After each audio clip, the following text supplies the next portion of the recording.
ఆంధ్రప్రదేశ్ రాష్ట్ర ప్రజలందరికీ నా హృదయపూర్వక నమస్కారాలు. అదేవిధంగా 4వసారి ముఖ్యమంత్రిగా ప్రమాణం చేస్తున్నటువంటి శ్రీ నారా చంద్రబాబు నాయుడు గారికి, పవన్ కళ్యాణ్ గారికి, పురంధేశ్వరి గారికి నా శుభాభినందనలు. ముఖ్యంగా ఈరోజు వైసీపీ అరాచకాల వల్లే ఈరోజు మళ్ళీ తెలుగుదేశం పార్టీ అధికారంలోకి వచ్చిందని కూడా తెలియజేస్తూ, వాళ్ళు చేసినటువంటి దాష్టికాలు, వాళ్ళు చేస్తున్నటువంటి దౌర్జన్యాలు, నేను పడినటువంటి ఇబ్బందులు తెలియజేయాలనే ఉద్దేశంతో నా పేరు కర్ణం శ్రీనివాసులు నాయుడు, చిత్తూరు జిల్లా సోమల మండలం ఇరిక్పేట గ్రామ పంచాయతీ మాజీ సర్పంచ్. 2019 ఎలక్షన్లో వైసీపీ గవర్నమెంట్ వచ్చిన 3 నెలల్లోనే నా బిడ్డ కెనడా పై చదువులు పోవాలంటే పోనీకుండా తప్పుడు కేసులు పెట్టి పోనీకుండా ఇబ్బందులు పెట్టి, అదేవిధంగా సోమల్లో నిష్కారణంగా స్కూటర్ అడ్డపెట్టి యాక్సిడెంట్ చేసినానని చెప్పి నా కారు 1 నెల స్టేషన్లో పెట్టి నన్ను తీసుకుపోయి మర్డర్ చేసినటువంటి వ్యక్తిని సెల్లో పెట్టి, ఆ సెల్లో నన్ను పెట్టి వైసీపీ కార్యకర్తలు 100 మంది వచ్చి నిష్కారణంగా నన్ను, నా కుటుంబాన్ని, నా భార్యని అనరాని మాటలని దూషించి సెల్లేకొచ్చి ఎగిరిగిరి తన్నిన రోజులు గుర్తుకొస్తున్నాయి.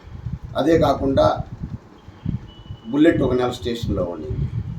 అదే కాకుండా పోయకుండా మా దర్శనానికి ఎస్కే నాయుడు గారు నేను పోతే, సాధారణ దర్శనంగా పోతే బీగాలేసి దర్శనం చేయనీయకుండా వాపస్ పంపించేసి మళ్ళా టెంపుల్ ఇన్స్పెక్టర్ ద్వారా ఎస్సీ ఎస్టీ కేసు పెట్టించడం కూడా జరిగింది.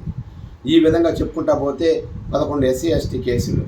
అదే కాకుండా చంద్రబాబు నాయుడు గారు పూతలు పట్టుకు వస్తూ ఉంటే పుంగనూరు బైపాస్ రోడ్ల ద్వారా వస్తాడని చెప్పి మేమంతా స్వాగతం పలుకుదామని, మా నాయకుడు వస్తూ ఉన్నాడని చెప్పి మేము స్వాగతం పలుకుదామని చెప్పి బైపాస్ రోడ్డుకు పోతే ఈ వైసీపీ నాయకులు రెచ్చగొట్టి పోలీసుల ద్వారా లాఠీచార్జీ చేపించి మమ్మల్ని అందరినీ కూడా అటెంప్ట్ మర్డర్ కేసులు పెట్టి 475 మందిని పుట్టకు చెట్టుకు చేసి కడప జైల్లో 85 రోజులు కడప జైల్లో ఉండేటట్టు చేస్తే ఇది మీకు న్యాయమేనా వైసీపీ వాళ్ళకు అని చెప్పి అడుగుతాను. అదే కాకుండా దేవుడా అని చెప్పి 85 రోజులు ఉన్నాము, ఇంకన్నా భార్య బిడ్డల మగం చూద్దామని బయట వస్తే వెంటనే పోలీసులు మళ్ళా వెంటాడి 2 కేసులు 3 కేసులు 4 కేసులు పెట్టి బిడ్డల మగము పెళ్ళ మగము చూడకుండా చేస్తే ఈ పాపాలు మేము ఎన్ని కావా అని చెప్పి అడుగుతాను. అదే కాకుండా నేను సర్పంచ్గా మా గ్రామంలో వైసీపీ అని చూడాల, కులం చూడాల, మతం చూడాల, అభివృద్ధి చేశాం, సిమెంట్ రోడ్లు వేసాం, లైట్లు వేసాం, పొలాయిలు వేసాం, కార్డులు చేసాం, పెన్షన్లు చేసాం. అదే ఈ వైసీపీ గవర్నమెంట్ 2019లో వస్తే ఎంఆర్ఓ ఆఫీసు కానీ, ఎండిఓ ఆఫీసు కానీ, పంచాయతీ ఆఫీసు కానీ మొగం చూసిన పాపాను పోలేదు. కార్డులు బీకేసిరి, పెన్షన్లు బీకేసిరి, కేసులు పెట్టి ఈ విధంగా అరాచకాలు చేస్తే మీది సుప్రపాలన జగన్మోహన్ రెడ్డిని కూడా మీకు తెలియజేస్తాను. అదే కాకుండా మొట్టమొదటగా ప్రజావేదికలో కూర్చొని ప్రజావేదికను కూల్చేయమంటివి.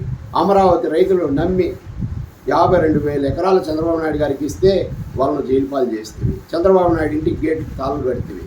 అదే కాకుండా చంద్రబాబు నాయుడు గారిని 53 రోజులు జైల్లో పెడితే అదే రోజు నేను జైల్లో ఉంటే మా తల్లి అయినటువంటి రాజమ్మ గారు చంద్రబాబు నాయుడు గారు అరెస్ట్ అయినాడని నేను జైలు నుండి బయటకు రానని చెప్పి పురుగుల మందు దాగి ఆత్మహత్య చేసుకునేది. ఆ రోజుల్లో టమాటాలు వేసింటే ఆ జైలుకు పోయి ఆ వ్యవసాయం చూసేవాళ్ళు లేక చేసేవాళ్ళు లేక 10 లక్షల రూపాయలు నష్టపోయినానని చెప్పి కూడా తెలియజేస్తాను. నా ఇంట్లో నా బిడ్డ మీద, నా శిష్యుడి మీద, నా మీద రౌడీ షీటర్లు ఓపెన్ చేస్తారా? ఎక్కడ మర్డర్ చేశాం, ఎక్కడ మానభంగం చేశాం, ఎక్కడ రేప్ చేశామని కూడా తెలియజేస్తాను. స్థానిక సంస్థ ఎలక్షన్లలో, ఎంపీటీసీ ఎలక్షన్లో నామినేషన్ అయిపోతే కొట్టి బట్టలు దింపి బయట తోసిని దుర్మార్గులు మీరు కాదా అని చెప్పి అడుగుతున్నాను. అదేవిధంగా ఇంకోటి హెచ్చరిస్తున్నాను, నామినేషన్ అయిపోతే ఆర్ఓగా పీడి మురళీ గారు ఉన్నారు, ఆయనన్నా కాపాడతాడని పోతే నువ్వు రౌడీ, పోలీస్ ఇతను అరెస్ట్ చేయండి, నీ నామినేషన్ తీసుకోనని చెప్పి ఆ అధికారి మాట్లాడతాడు. మురళి గారు మీరు యాడున్నా వదలము చంద్రబాబు నాయుడు గారికి చెప్పి నేను వదలమని కూడా తెలియజేస్తాను. అదే కాకుండా నా కారులో ఎర్రచందనం పెడతామంటారు, ద్వారనాథ్ రెడ్డి పెట్టమన్నాడు అంటాడు, కర్ణాటక మద్యం పెడతామంటారు, బ్లాక్మెయిల్ చేస్తారు, ఇంట్లో నుండి బయట రాకూడదంటారు, ఎక్కడ కానీ మీటింగులకు పోకూడదంటారు, కండువా వేసుకోకూడదంటారు, పచ్చ సొక్కా వేసుకోకూడదంటారు. నా ఇంటి మీదకి ఎన్నిసార్లు దాడికి వచ్చారు మీ వైసీపీ కార్యకర్తలను కూడా తెలియజేస్తున్నారు జగన్మోహన్ రెడ్డి. అదేదో సామెత చెప్పినట్టు ఆవు చేరులో మేస్తే దూడ గట్టును మేస్తుంది అన్నట్టు నీ క్రిమినల్ మైండే నీ కార్యకర్తలకు నీ నాయకులకు కూడా అందరికీ అంటగట్టి ఈ రాష్ట్రాన్ని సర్వనాశనం చేసి అభివృద్ధి లేకుండా, ఉద్యోగాలు లేకుండా, కంపెనీలు లేకుండా సర్వనాశనం చేసి పెట్టింది. ఈ విధంగా నా ఎట్లా వాళ్ళు ఈ రాష్ట్రంలో ఇంకెంతమంది తల్లులు, ఇంకెంతమంది భార్యా బిడ్డలు చిత్రహింసలు, మీరు చంద్రబాబు నాయుడు గారిని వదలలేదంటే ఇంకెంతమందిని ఇబ్బంది పెట్టి చంపారో అని చెప్పి కూడా తెలియజేసుకోవాలా.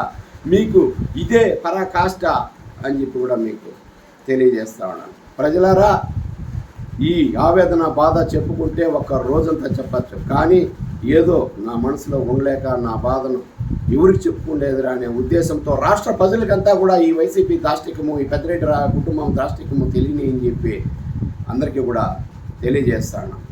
దయచేసి మీకందరికీ కూడా హృదయపూర్వక నమస్కారాలు. జై హింద్, జై తెలుగుదేశం, జై చంద్రబాబు నాయుడు.